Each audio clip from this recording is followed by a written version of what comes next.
大量の商品を送ってほしいのですが、重要な商品です。ボスに言ってください。この商品の味はいいですね。次の注文はすぐに届きます。この任務のせいで、実行者が密輸犯になったなんて、これはどういうことですか？ざっと見るとこれはとても突拍子もない任務だ。悪徳商人が長い間前に敷いていた。結局キャンディーをあげるためなのか？この任務は本当にこんなに簡単なのだろうか？任務の紹介を見てみましょう。相手が子供だとは思わなかった。とにかく深く追求するな。伝統のストーリーの中で、深く追求してはいけないというヒントがたくさんあります。しかしもし私たちが深く追求したらどうでしょう。まず謎の子供の由来です。彼は避難所のブリアンだと推測されています。彼は後のメインストーリーに現れていたからです。しかも吹き替えもそっくりです。下の写真。ブリアンが着ているのは青いズボンを着ています。謎の子供はコーヒー色のズボンを着ています。言動の中で、ロール再利用はよく見られる現象である。でも服を色に変えて区別することを選びます。そしてその後のストーリーでは、主役はブリアンを最初に認めませんでした。謎の子供とブリアンは同じ人間ではないということです。謎の子供は一体誰なのでしょう。なぜ悪徳商人は彼と問題があるというのですか？自分で顔を出してはいけないのか？今は奇想天外な人がいます。謎の子供は悪徳商人の孫だと思っています。宅配便とは自分の孫にお菓子を送ることに過ぎません。お孫さんの茶番劇だ。では次の会話を見てみましょう。彼は味がいいと言いましたか？また次の注文があると言いましたか？ああ、見ていない豊島人だ。悪徳商人は謎の子供は見ていない豊島人だと言いました。自分の孫のことを言うようなことじゃないでしょう。実際これらの会話からわかるように、彼はリーダーの顔さえ知らない。闇商人は何をしていますか？地下貿易専門の。市販には適さないものがある。闇市場で流通することになります。闇市場の取引は必ず正常な商品ではない。ちょうど闇市場で流通しているものがあることを知っていました。それが鉱山の特効薬です。鉱山生産の特効薬を覚えていますか？金さんによる実験体の提供。枝の子が開発した薬は、キム中黒さんの甥がバンジスに部下を送ったのです。この特効薬は人の耳目をごまかすためだ。必然的に公明正大な販売はしない。闇市場はいい選択です。由来を問わず行き先を調べない。悪徳商人はきっと経営者になるだろう。この宅配便の任務自体は疑問点が多い。悪徳商人は任と祝日があると言った。私たちが見たのは謎の子供です。子供と悪徳商人はどんな祝日がありますか？あとはまた見ていない豊島人だと言いました。この2つの点から推測できます。彼はリーダーが子供だとは知らなかった。彼は商品を受け取ったのは大人だと思っている。だから彼は私たちに祝日があって会いにくいと言った。これで我々の疑念を打ち消す。謎の子供の態度を見てみましょう。商品を持ってきたのか？見せて。まあ、お前のような小さなキャラクターには余計なことを言わない。品物は持ってきましたか？私たちは小さな役だと言いました。このような話は聞くと黒い話になる。道が混乱しているようです。謎の子供は普通の子供ではありません。ジョイント専門の人です。そんなことは彼も明らかに初めてではない。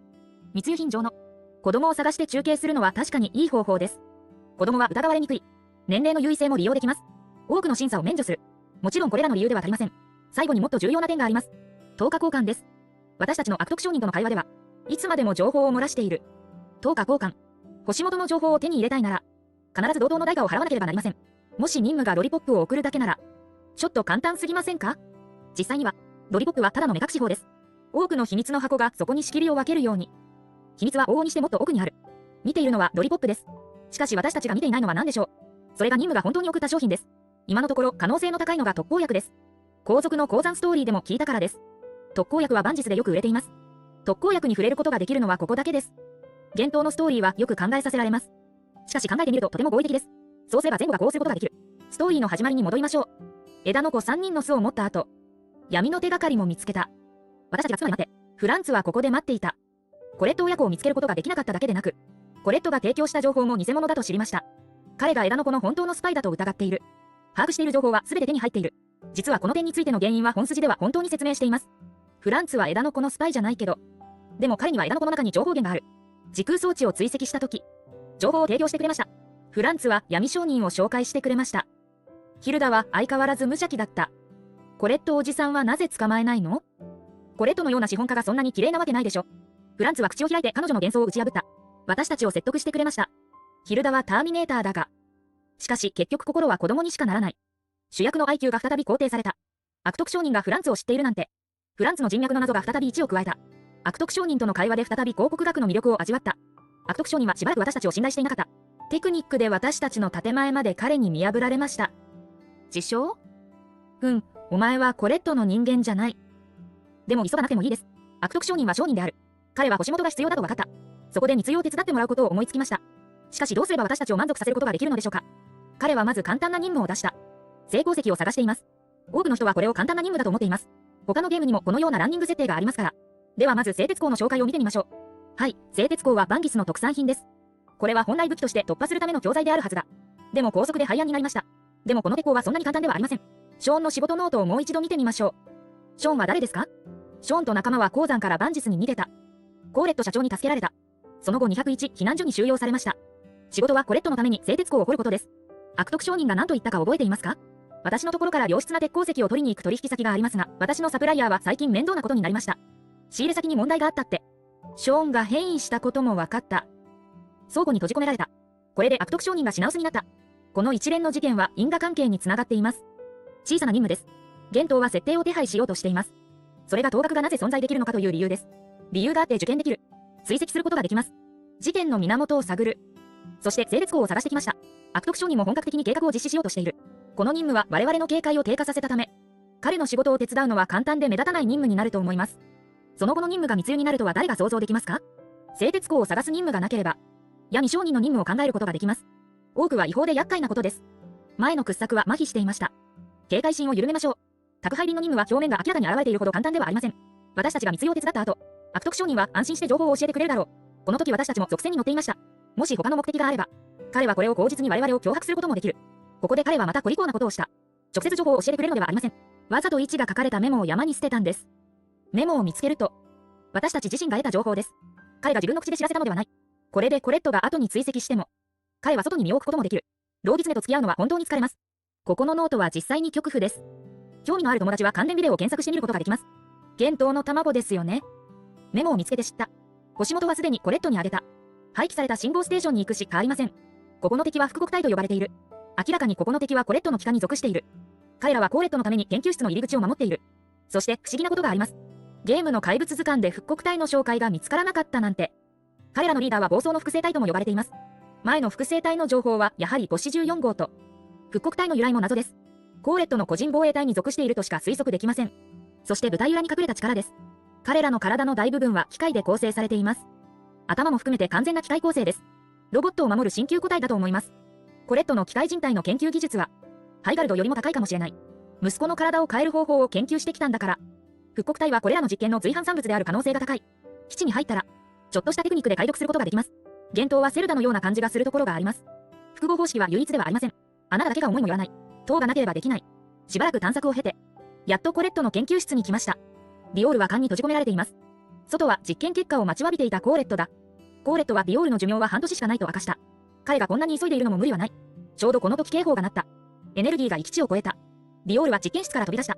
理性を失ってコーレットを地に倒した。騙された手ですね。次は俺たちが始末する番だ。言わざるを得ない。ビオールの気候の状態はかっこいいです。彼が設計した攻撃方法はかっこいいです。残念ながらこのようなストーリーは一度しか出てこない。これにはコピーを入れる潜在力があります。ビオールと800ラウンド戦っています。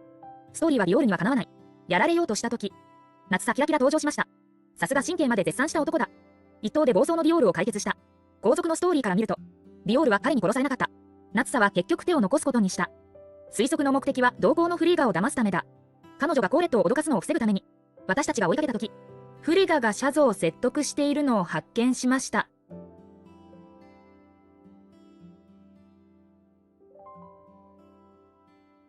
風ちゃんは前の号で言いました。この時のシャゾはまだサリーを改造しようと決心していない。でもビオール事件を経験しました。夏さにはもう逃げ道がないことを知ってもらう。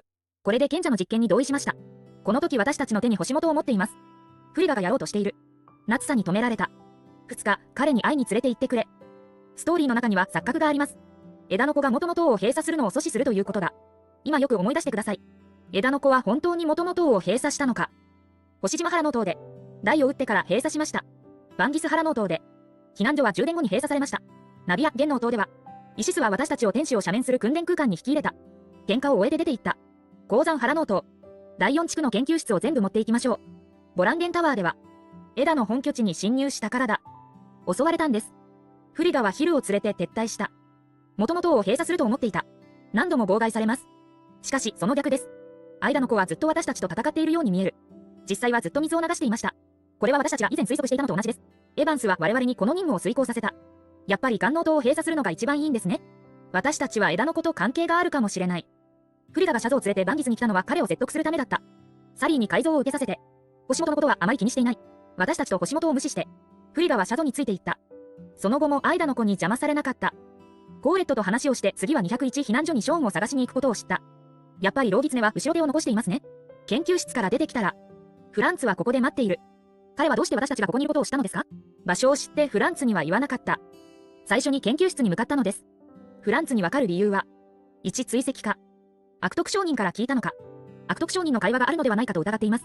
彼が手配したのです。目的はまだ私たちを試すためです。でもここには証拠がない。ストーリーのようにしましょう。生きているのを見て。彼はまず私たちの中で起こったことを聞いた。そして星本の行方を問い詰めました。コーレットの情報を話した。彼から201が201避難所だと知りました。201避難所といえば、白い声にこんな言葉があります。フランツは私をじっと見ている。フランツはシロを知っている。シロは孤児だ。小さい頃から避難所のリーダーに育てられた。リーダーが事故死した後、シロは新しいリーダーになった。しかし弓矢を使っていることから、彼女の性格は少し弱い。これは人間の行動にも現れています。特に仲間としては生かしています。彼女は処理を選択しないどころか、イカ人を倉庫に閉じ込めました。見えないのは起こらなかったことになりますか？この処理は星島の家族に最後まで送られた方がマシだ。もちろんなぜフランツは彼女を見たの？理由もあります。下の写真。今わかっていることは全部わかりました。この服のスタイルは確かに目立ちます。フランツは201の避難所が何日も連絡を失ったと言いました。フランツは公庫100行制と解明した方がいいと強く提案しましょう。本当にどんなニュースでも知っています。最後に出てくるメッセージに注意してください。ディオールの死は悲劇だった。ディオールが死んだということです。でもディオールは死んでいないことを知っています。だからこの情報は主人公の心の中の描写であるはずです。今はディオールが死んだと思っている。次は201避難所に出発します。201のショーンは一体どんな理由で生かしたのだろうか。背後にはどんな陰謀があるのだろうか。幻冬のタイムラインは最も混乱した時を迎えます。進撃の城は覚醒を待っている。今期はこれで終わりです。小風に注目する。違う幻の塔を体験してあげます。